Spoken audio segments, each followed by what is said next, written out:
नमस्कार, राम राम, दुआ सलाम, सत श्री अकाल। मैं हूं नकुल चतुर्वेदी और आप देख रहे हैं द एनसी शो।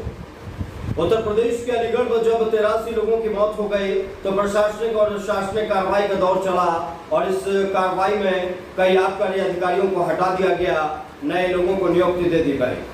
लेकिन आज मैं एनसी शो के जरिए तमाम सवाल पूछने जा रहा हूँ। आज मैं ये सवाल पूछने जा रहा हूं कि जब सरकारी ठेकों को आम जनता के लिए खोला गया है तो उन सरकारी ठेकों तक अवैध शराब पहुंचाने की ये जरूरत किसने की। मैं आज ये सवाल पूछना चाहूंगा, जो सरकारी ठेके सरकार को बड़े स्तर पर राजस्व प्रदान करते हैं, उन सरकारी ठेकों को उन पौओं में नकली शराब भरने की इजाजत किसने दी। मैं आज ये सवाल करना चाहूंगा कि जब शराब के ठेकों को सरकार द्वारा खोला गया है तो वहां पर अवैध शराब आखिरकार किसकी सरपरस्ती में पहुंच गए। क्या इसके लिए सिर्फ वो आबकारी अधिकारी जिम्मेदार है जिसे बदल कर तबादला दे दिया गया, या फिर जिसे सस्पेंड कर दिया गया, या फिर इसके लिए वो पुलिस अधिकारी जिम्मेदार है जिसे हटा दिया गया, जिसके ऊपर अब जांच बिठा दी गई है। इन सब के लिए आखिर कौन जिम्मेदार है, आज इसी बात की पड़ताल हम एनसी शो के जरिए करेंगे। जनपद अलीगढ़ में हाल फिलहाल में जो जहरीली शराब से हुई मौतों के संबंध में मेरे द्वारा 6 टीमें गठित की गई थी, जिनके द्वारा तत्परता से कई जगह दबिशें डाली गई और पहले 48 घंटे के अंदर ही 17 लोग गिरफ्तार किए जा चुके हैं। इसमें कई ठेके के मालिक, कई सेल्समैन, कई उनके जो वहाँ पर केयर टेकर होते हैं या सुपरवाइज़र होते हैं वो। इसके अलावा जो मेन मास्टरमाइंड है, इनमें से एक अनिल चौधरी और एक अन्य व्यक्ति विपिन यादव, जिसके ऊपर 50,000 रुपये का इनाम रखा गया था, इन सभी को गिरफ्तार कर लिया गया है और इनको हिरासत में लेकर के और इनके जो सहयोगी हैं, क्लोज सहयोगी हैं, उनको हिरासत में लेकर के उनकी निशानदेही पर जो इससे संबंधित फैक्ट्री है जहाँ पर ये लोग इसका मैन्युफैक्चरिंग कर रहे थे, और उस जगह को भी पुलिस द्वारा तत्काल वहाँ पर रेड किया गया है। वहाँ पुलिस और मजिस्ट्रेट के साथ भारी मात्रा में अवैध बनाने का जो उपकरण है, सामग्री है, उसको कब्जे में लिया गया है। ये अकराबाद थाना क्षेत्र के पनेठी जो क्षेत्र है उसमें पड़ता है और इसमें अगर बरामदगी की बात करें तो कई 50 से अधिक पेटियां शराब की हैं, गिनती अभी इसकी जारी है। और इसके अलावा कई ड्रम जो हैं वो केमिकल के वहाँ पर मिले हैं, खाली ड्रम मिले हैं, पानी की टंकी वगैरह मिली है, कई पैकेट ढक्कनों के मिले हैं। इसके अलावा रैपर भी कई 100 की मात्रा में मिले हैं। उसके बाद बार कोड्स वहाँ पर मिले हैं और साथ ही पानी की बोतलें भी मिली हैं जो 20 लीटर वाली होती हैं, पैकेजिंग आदि की मशीन मिली है और कैरेट मिले हैं जिसमें उसको रखा जाता है। और इस तरह से जो ये पूरा जो इसका स्रोत था उस जगह को वहाँ पर पुलिस द्वारा रेड किया गया है। इनसे पूछताछ अभी जारी है। इनकी निशानदेही पर और भी रेड्स अभी हम लोग कंडक्ट करेंगे और जो भी विवेचना क्रम में और भी कोई प्रगति होती है तो उसको शीघ्र अवगत कराया जाएगा। अलीगढ़ में 27 मई गुरुवार की रात को बहुत सारे लोगों ने अलग अलग ठेकों से शराब का पौवा खरीदा था। देसी शराब के ठेकों से पौवा खरीद कर इन तमाम लोगों ने शाम की दवाई को अपने लिए ले लिया था, लेकिन अगले ही दिन सबकी मौत हो गई। ये सिलसिला रुका नहीं, उसके अगले दिन फिर शराब मिली, फिर बहुत सारे लोगों ने शराब पी और उसके बाद भी कुछ लोगों की मौत हो गई। जब ये खबर पूरे तरीके से अलीगढ़ से लेकर पूरे उत्तर प्रदेश में फैलती चली गई तो आनन फानन में शासन, प्रशासन और सरकार की तरफ से आदेश आया कि शराब के ठेकों को बंद कर दिया जाए। लेकिन शराब के ठेके बंद होने के बावजूद भी शराब बिकी, लोगों ने खरीदी और पीकर अगले दिन फिर कुछ लोग ढेर हो गए। अब यहाँ पूरा सीक्वेंस को समझिए। लोग रोज की तरह शराब के ठेके पर शराब खरीदने पहुंचे थे, लेकिन शराब नकली थी, इसीलिए उसे पीने के बाद उनकी मौत हो गई। शराब उन्होंने कहां से खरीदी थी? सरकारी ठेके से, जिसका राजस्व सीधे सीधे सरकार को जाता है। और लॉकडाउन में बहुत सारी चीजों को बंद कर दिया गया, लेकिन सरकार ने राजस्व को बढ़ाए रखने के लिए, मजबूत बनाए रखने के लिए शराब के ठेकों को खोल रखा था। मैं आज ये सवाल पूछना चाहता हूं, क्या इसी दिन के लिए शराब के ठेकों को खोल कर रखा गया था कि नकली शराब का कारोबार पहुंचे और लोगों की जान ले ले? क्या इसी दिन के लिए इन शराब के ठेकों को खोला गया था कि लोग सरकार पर भरोसा करके शराब के ठेकों तक पहुंचे, वो अपना पैसा भी खर्च करें, अपनी जान भी गंवाएं?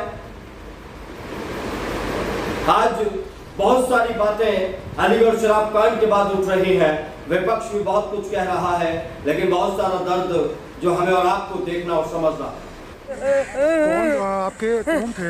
पति थे जयपाल सिंह जी जी जी जी तो उन्होंने कल शाम को ड्रिंक की थी। उसके बाद में हम सुबह 5 साढ़े 5 बजे वहाँ लेके पहुँचे थे। मेडिकल थोड़ा तबीयत खराब सी लगी, लेकिन सीएमओ सर ने पहले हमसे बोल दिया कि एक वेंटिलेटर खाली है, लेकिन उसके बाद में थोड़ी तबीयत खराब हुई तो वेंटिलेटर की हमसे मना कर दी कि वेंटिलेटर की व्यवस्था नहीं है। और उसके बाद में भी हमने सीएम सर से गुजारिश की थोड़ा, तो बोले एक वेंटिलेटर खाली है, लेकिन वो और किसी के लिए खाली है, आपके लिए खाली नहीं। ये शराब खरीदी कहाँ से थी? ये करसुआ ठेका जो पड़ता है वहाँ से शराब ठेका से ली है? नहीं, बाहर से नहीं, ठेका से ली है। हाँ, ठेका से ली है। मतलब इसके बारे में जानकारी है? इसके बारे में पिताजी से पूछा था, बता रहे थे कि यहीं से ठेका से ठेके से ही लिया। लापरवाही हुई है तो अधिकारी के प्रति भी कड़ी कार्रवाई होगी। और इस लोधा क्षेत्र के एक सेकंड मैडम, लोधा क्षेत्र के जो भी देसी शराब के ठेके हैं सबको सील कर दिया गया है। आदरणीय प्रधान मुख्यमंत्री जी के पूरी तरह से सतर्कता के साथ में काम कर रहे हैं, अपनी दोषियों को बख्शेंगे नहीं। जो भी जिससे भी जो भी कार्रवाई हो सकती है पूरी करें। क्या सांसद क्या अवैध शराब ठेकों तक न पहुंचे, इसकी जिम्मेदारी सिर्फ आबकारी विभाग की है, या फिर उन पुलिस वालों की भी जिम्मेदारी बनती है जब शराब के ठेके बंद होने के बाद भी उन पुलिस वालों की सरपरस्ती में शराब को बेचा जाता है?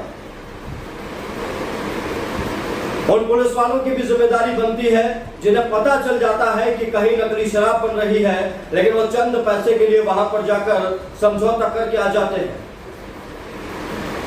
उन स्थानीय लोगों की भी गलती है, उन अधिकारियों की भी गलती है जिन्हें पता है कि गलत हो रहा है, इसका प्रभाव बहुत बुरा पड़ने वाला है, लेकिन फिर भी वो इस जालसाजी में पूरे तरीके से शामिल होते हैं।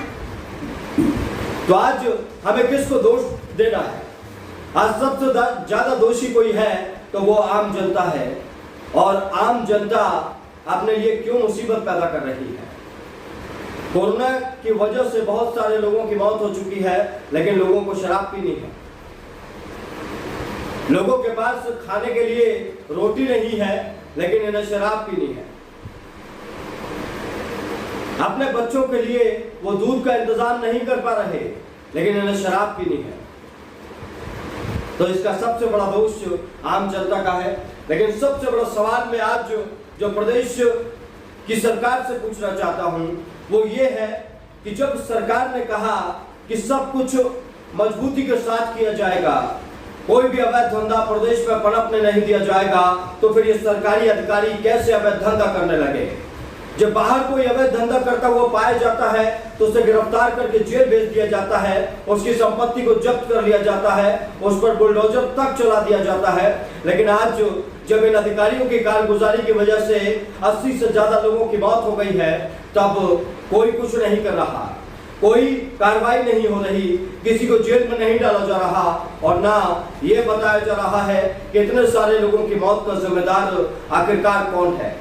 इन तमाम सवालों के जवाब जानने के लिए हमें सरकार के पास पहुंचना होगा, सरकार से पूछना होगा आखिर ऐसी कौन सी कमी रह गई थी जिसकी वजह से 83 लोगों को अपनी जान गंवानी पड़ी।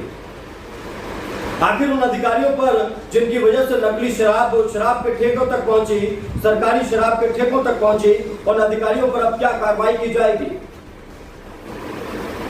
ये जो मौत शराब पीने से हुई है, जो सरकार द्वारा बांटी जा रही है, सरकार द्वारा राजस्व को कमाने के लिए सरकारी ठेकों को खोला गया है, जो मौतें इसकी वजह से हुई है, क्या इसकी भरपाई सरकार करेगी?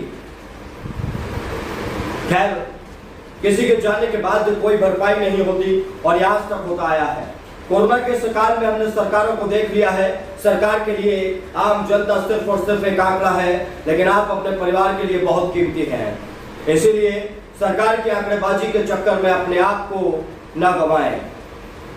शराब के ठेकों पर अगर आप जा रहे हैं, अगर आपको बहुत शौक है शराब पीने का, तो तरीके से जाइए, सही जगह पर जाइए और कोशिश करिए कि आपको जाना ही ना पड़े। फिलहाल इस पूरे खबर के बाद अब यही देखना होगा कि आगे इस पूरे मामले में क्या कार्रवाई होती है। मेरे साथ इतना ही, लेकिन आप देखते रहिए द एनसी शो। जय हिंद।